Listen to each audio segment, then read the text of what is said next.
Ay, los hijos. Hola, amigos. Me habéis encontrado esta vez mirando una foto de hace unos años de mis hijos. Cómo cambian, cómo crecen. Qué bendición, qué fuente de problemas también, pero qué alegrías dan los hijos. Vamos a dedicar este programa, de esta serie de programas sobre el noviazgo, el matrimonio y la familia, a un aspecto fundamental: los hijos. Los hijos ya estaban en el proyecto de vida en común de los novios, ¿recordáis? Hablamos en ese programa de final del noviazgo, cuando ya estamos haciendo planes de boda, cómo el tema de los hijos hay que incluirlo en ese proyecto de vida en común. Luego Dios dirá si los hijos vienen o no vienen. Pero los hijos hay que planearlos, porque es uno de los fines del matrimonio, la procreación y educación de los hijos. No solo hay que estar abiertos a la vida, sino estar confiados en Dios. Mirad, a veces los matrimonios, quizá los de hace menos años o los de algunos años ya, evitaban tener el cuarto, el quinto, el sexto o a veces el segundo hijo por desconfianza, por falta de confianza en la providencia, porque basan el cuidado de los hijos en sus propios recursos. No tenemos dinero, no tenemos 2 casas, no tenemos 7 coches, no tenemos... En fin, vamos a esperar a tener hijos, a tener todo eso. Y se les pasa la edad.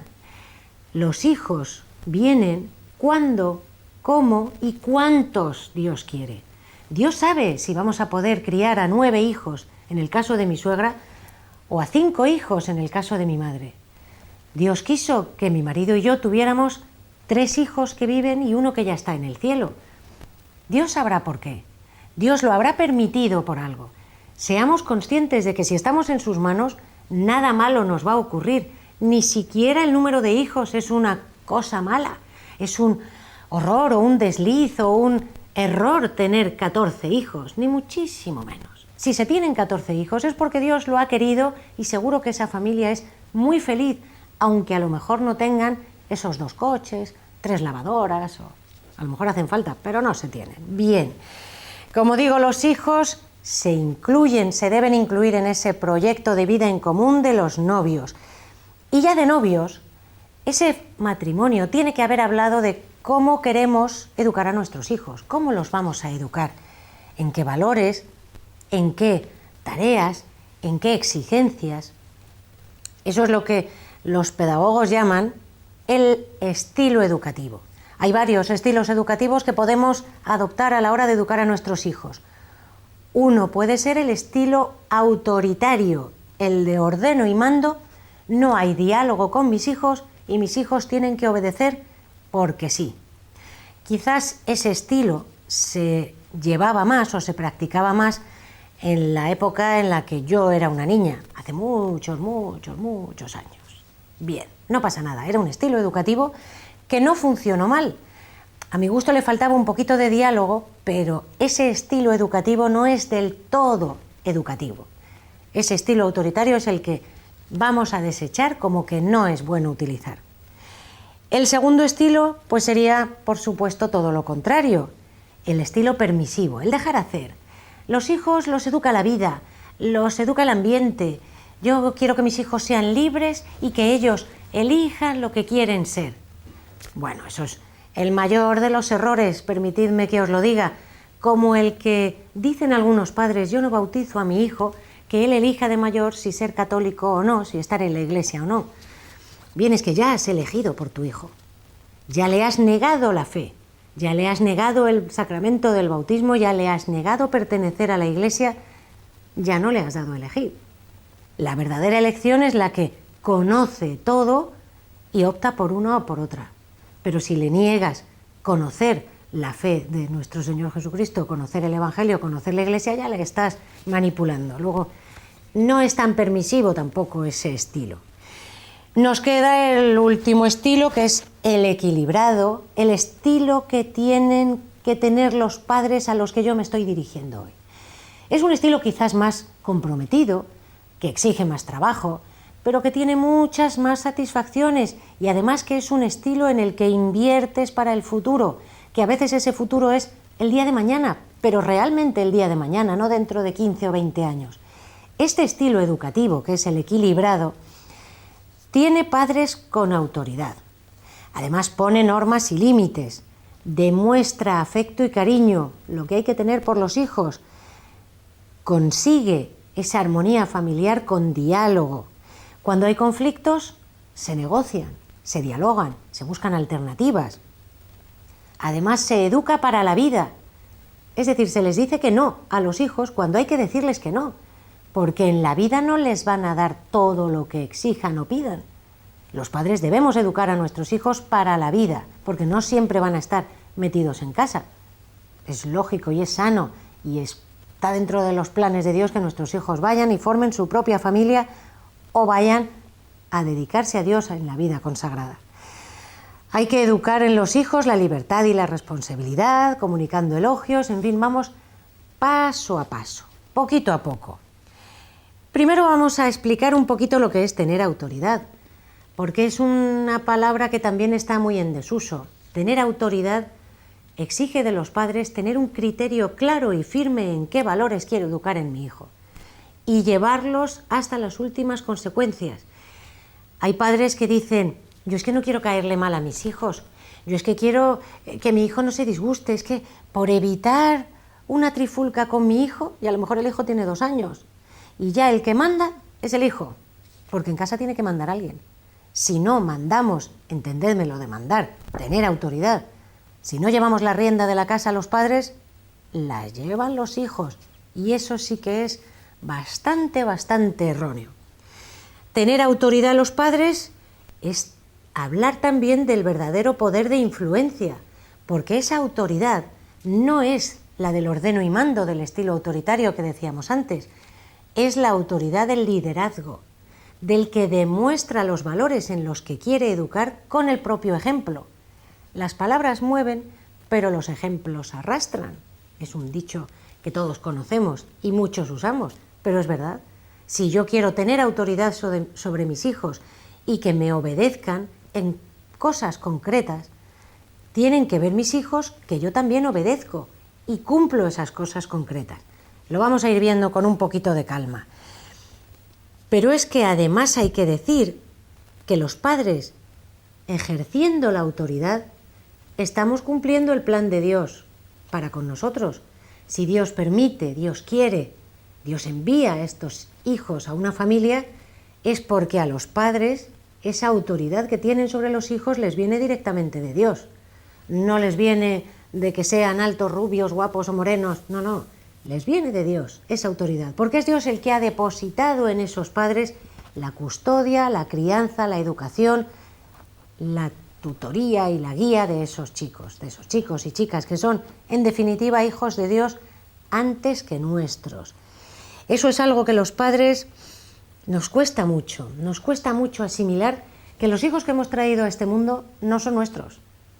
Son depositados en nuestras manos, pero van a Dios y son ante todo hijos de Dios. Teniendo eso claro, podemos ejercer esa autoridad porque, como digo, nos viene del Padre último y principal de nuestros hijos, que es el propio Dios. Bien, ya hemos hablado de tener esa autoridad que nos da ese prestigio de liderazgo sobre nuestros hijos, demostrando con el ejemplo lo que queremos educar. Y ahora hay otro tema dentro de ese estilo educativo equilibrado que a muchos padres también les cuesta. Pero es que amar, lo dijimos antes, en otros programas, cuesta trabajo. Y ser padre y educar hijos también cuesta trabajo. Pero todo el trabajo que invirtamos en la educación de nuestros hijos será para bien de nuestros hijos y también para bien nuestro, porque a nosotros nos reclamará Dios cómo hemos educado a nuestros hijos, ese bien tan precioso que ha puesto en nuestras manos, qué hemos hecho de esos hijos.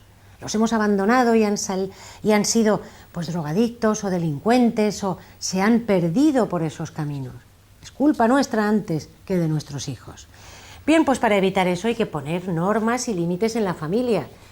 Y es muy fácil, de verdad, porque a veces las primeras normas que ponemos en casa las pone precisamente el vivir cotidiano, los hábitos de comida, de sueño, y muchas mamás preguntan, ¿pero cómo a un bebé recién nacido le puedo poner normas o límites? ¿O con 3 meses? Uy, ya lo creo que sí, y se las estamos poniendo aunque no queramos. Cuando educamos a nuestro bebé en que la noche es para dormir, y cuando ya ha pasado esa etapa de crecimiento en la que se le da de comer cuando pida, y le vamos orientando a que la noche es para dormir, que tiene que tener 4 o 5 tomas durante el día, las horas de siesta, eso es poner normas y límites, no nos engañemos. Cuando ese niño va creciendo y le vamos enseñando a utilizar el tenedor y el cuchillo para comer, también les estamos poniendo normas y límites. Las normas y límites las necesitan nuestros hijos, porque les estamos marcando lo que deben y lo que no deben hacer. Si se convierte en algo cotidiano, en algo habitual, no solo vivir con normas y límites, sino vivir la exigencia de cumplirlos, no les será difícil en su vida futura, cuando estén en un puesto de trabajo o cuando estén en cualquier comunidad de vida, llevar adelante esas normas y esos límites que están por todas partes. ¿O es que los conductores van por el mundo sin respetar las señales de tráfico? Para algo están. Luego, por favor, tengamos en cuenta que no estamos educando para el hoy, sino para el hoy, para el mañana y para el pasado mañana y para el dentro de muchos años. Bien, además, que los padres pongamos normas y límites es lo que nuestros hijos necesitan, porque nuestros hijos no necesitan que papá y mamá seamos sus amigos, sus colegas. Para eso ya tienen amigos, colegas, compañeros. Lo que nuestros hijos necesitan de nosotros es que seamos su padre y su madre. Nos lo van a agradecer en el futuro, creedme, ya lo veréis. Además, las normas, por explicar un poquito, deben ser pocas e importantes. No conviene agobiar a nuestros hijos, ni aunque tengan 18 o 20 años, con excesivas normas. Las justas, las importantes, las que hayamos acordado papá y mamá. Y esto, queridos amigos, es vital. Si no hay acuerdo entre los padres, tened en cuenta que los hijos van a ir por la calle del medio y van a procurar hablar con mamá a solas y con papá a solas. Y si ven disparidad de criterios, esa es la suya. Entonces mandan ellos. No, las normas las acordamos papá y mamá.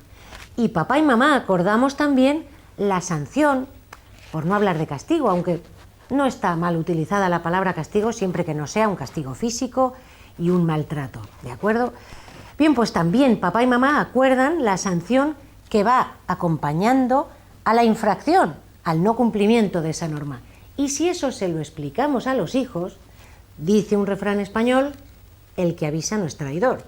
Si los hijos saben qué les va a pasar de no cumplir una determinada norma, nadie se escandalizará si luego le castigamos con no jugar ese partido de fútbol con sus amigos, con no salir con las amigas al centro comercial o no ver esa película que querían ver. Es que ya os lo dijimos. Si no tenéis ordenada vuestra habitación, si no ponéis las cosas en su sitio, si esto es un desastre de casa y no colaboráis, pues tenéis esta sanción. ¿De acuerdo? Bien. Además, las normas y los límites deben ser claros, claras, estar expresadas en forma de comportamientos, de conductas y definidas lo más sencillamente posible. Por ejemplo, no está nada claro, ni siquiera para un adolescente o para un hijo más mayor, decirle: tienes que ser responsable de tus cosas. Eso es muy amplio. Conviene mejor decir, a cualquier edad, los juguetes en el cesto de los juguetes deben estar así para que esté ordenada la habitación. La ropa en el armario, los libros de estudiar en la estantería. Si así se lo expresamos, está claro. Ya no podrá decir: es que no sabía cómo ordenar. No, amigo, te lo dije, te expresé la norma así de detallada. Claro, es lo que requiere esfuerzo, requiere trabajo, requiere sobre todo una cosa muy importante, seguimiento de que esa norma se haya cumplido. No está bien que los padres le digamos a los hijos: tu habitación tiene que estar ordenada de la siguiente forma. Y le repetimos lo que os acabo de decir. Y luego no nos preocupamos de si lo ha hecho o no. En primer lugar, a nuestro hijo le va a dar pena hacerlo y que luego nadie vea que lo ha hecho. O sea, ese seguimiento, esa comprobación de que lo ha hecho nos viene muy bien por dos razones. Primero, porque si lo ha hecho, lo elogiamos, lo alabamos, se lo agradecemos. Y con eso nos aseguramos de que está motivado para repetir ese comportamiento una vez más. Y si no lo ha hecho, sabe que estamos atentos y que tendrá que cumplir la sanción de no haber realizado esa conducta, esa tarea, esa orden que le dimos. Es importante, exige dedicación, pero ¿qué hay mejor que estar al tanto de nuestros hijos y que nuestros hijos sepan que estamos siempre ahí? Mirad, cuando son pequeños tenemos que estar casi el 100% del tiempo pendientes de ellos. Pero ese tiempo, poco a poco, se va alargando, se va distanciando, se va alejando. Ya no tendremos que estar tan encima de ellos, pero sí pendientes, siempre pendientes, observando a nuestros hijos para conocerlos, para corregirles, para orientarles, ¿de acuerdo? Actuando quizá cada vez lo menos posible, pero siempre y cuando ellos reproduzcan los comportamientos que nosotros les hemos enseñado y les hemos querido inculcar. Bien, cuando hablamos de castigos, hay padres que nos dicen: claro, pero si mi hijo hace algo bien, tengo que premiarlo; si hace algo mal, tengo que castigarlo. ¿Cómo lo hago? Los premios y los castigos no tienen por qué ser materiales. Ni un premio tiene por qué ser regalarle un juguete o algo a nuestros hijos, y ni un castigo tiene por qué ser, como decía antes, darle un azote o un maltrato físico. Para nada. Un premio y un castigo es simple y llanamente una sonrisa de mamá, un abrazo, una caricia, un gesto de aprobación, decir: bien hecho, sí señor. Solo eso ya es un elogio, ya es un premio. ¿Y el castigo qué puede ser? Pues no mirarle sonriente, mirarle enfadado, no hablarle durante unos minutos, o durante unas horas, o durante unos días, si la infracción ha sido grave. Con eso nuestros hijos se están sintiendo castigados. No hay que exagerar en nada. Bien, pasando de las normas y los límites, decíamos que un estilo educativo equilibrado es el que manifiesta afecto y cariño. Pero es que hay que decirle a los hijos que les queremos, es que hay que manifestarles afecto y cariño. Sí, amigos, sí. Igual que al esposo y a la esposa hay que decirles de vez en cuando lo mucho que les queremos, a los hijos también. No vale con que nos tengan ahí todo el día. Es que teniéndonos o no teniéndonos más que algunas horas al día, hay que demostrarles lo mucho que les queremos. Si papá y mamá trabajan fuera, cuando lleguen a casa, que demuestren lo contentos que están de estar con los niños, que se pongan a jugar con ellos. Sí, tirarse al suelo y compartir esos juegos con los hijos es lo que más nos vincula afectivamente a ellos, lo que más nos une a ellos. Que vean que nos importan sus cosas, que estamos pendientes de corazón y de hecho de todos sus asuntos. Nos aseguramos que cuando van creciendo saben compartir con nosotros sus cosas y nos contarán sus apuros, sus experiencias, nos contarán lo que más nos interesa que nos cuenten, qué han oído fuera, para saber corregir a tiempo y: oye, no, eso que estás pensando porque lo has oído en tu escuela, en tu grupo de amigos, es erróneo, eso no está bien. Y decírselo con la misma confianza con la que hemos compartido, pues eso, sus juegos, las horas del baño, de la cena, de la comida, los ratos de oración. Cuando los niños son pequeños y los llevamos a dormir, esas simples, sencillas y preciosas oraciones que rezamos con ellos, eso les hace, primero, que sea un hábito rezar, y segundo, que vean que si papá y mamá dejan todo lo que estén haciendo, incluso la televisión, el periódico, una conversación, para ir a acostarlos y a rezar con ellos, oye, esto tiene un valor, esto es importante. Para mi papá y para mi mamá era importante rezar conmigo. Luego esto tiene que valer la pena. Bien, dedicarles tiempo a los hijos es convivir con ellos, Muchas veces se habla de tiempo, cantidad de tiempo, calidad de tiempo. A mí no me gusta hablar ni de cantidad ni de calidad. Depende de lo que la situación familiar permita, pero siempre el tiempo tiene que ser el que sea. De calidad no significa no corregir, no regañar, permitir todo, porque como ya le veo al día solo 2 horas, ¿cómo voy a regañarle? Bueno, pues estás invirtiendo un tiempo de calidad nefasta en la convivencia y en la educación con tus hijos. Da igual las horas que sean, las que estés al día. Procura que sean más. Si puedes, procura que sean más. Aunque ganes menos dinero en el trabajo, pero que dediques más horas a tus hijos, sobre todo cuando son pequeños, porque estás invirtiendo en su futuro. Y el tiempo que estés con ellos, que sea como tiene que ser. Si hay que corregir, se corrige. Si hay que dar una orden, se da una orden. Si hay que elogiar, se elogia. No estemos como asustados, porque los hijos, repito, necesitan que seamos su padre y su madre, no sus amigos. Una cosa fundamental que también hay que hacer en esta educación, en este estilo pedagógico equilibrado: nunca comparar a los hijos, a los unos con los otros, entre hermanos. Las comparaciones son odiosas, y más si se hace entre hermanos. Es muy feo decirle a un hermano, a un hijo: tu hermano mayor no hacía esto cuando tenía tu edad. Tus hermanos pequeños sí obedecen y tú no obedeces.